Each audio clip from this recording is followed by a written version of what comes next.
বাঁকাইতে হয়। সকালবেলা অনেকেই টিভিতে দেখছেন, তারা দুই বোন বড় বড় মুরগির রোস্ট রাঁধছে, পোলাও রাঁধছে, দুপুরবেলা খাইব। আল্লাহর মায় দুনিয়ার বাইরে হয়ে গেছে। আলে মুলারাদের অত্যাচার করেছে। মানুষ আপনার ওয়াজ না হলে কথা বলতে পারে নাই।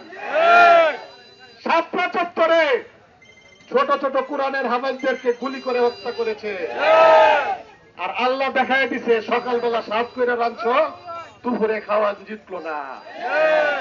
পলায়া গেছে গো ইন্ডিয়া।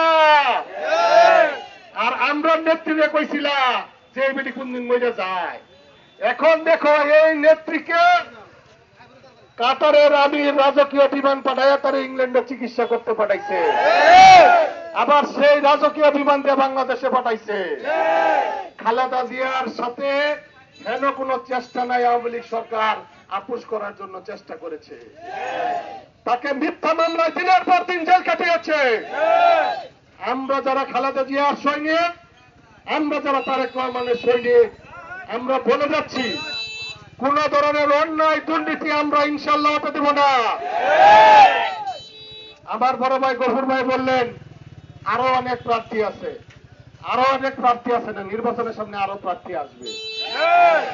নির্বাচন একটা উৎসব মুখর জিনিস।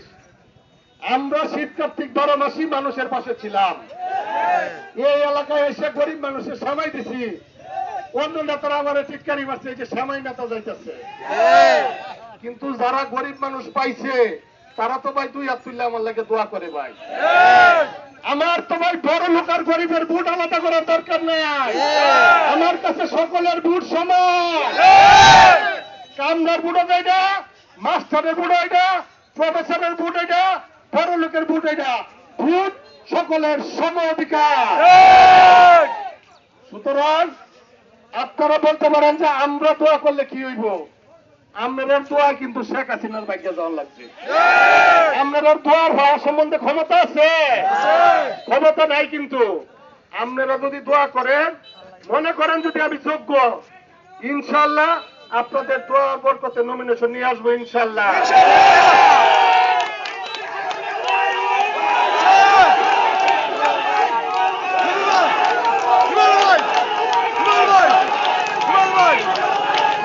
সম্মানিত এলাকাবাসী,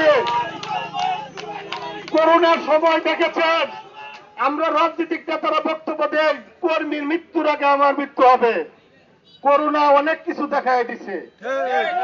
হালুয়াঘাট হাসপাতালে আমি 10টা সিলিন্ডার দিছি, ডুমুরিয়া হাসপাতালে 10টা অক্সিজেন সিলিন্ডার দিছি, ময়মনসিংহ সদর হাসপাতালে 1 পিকআপ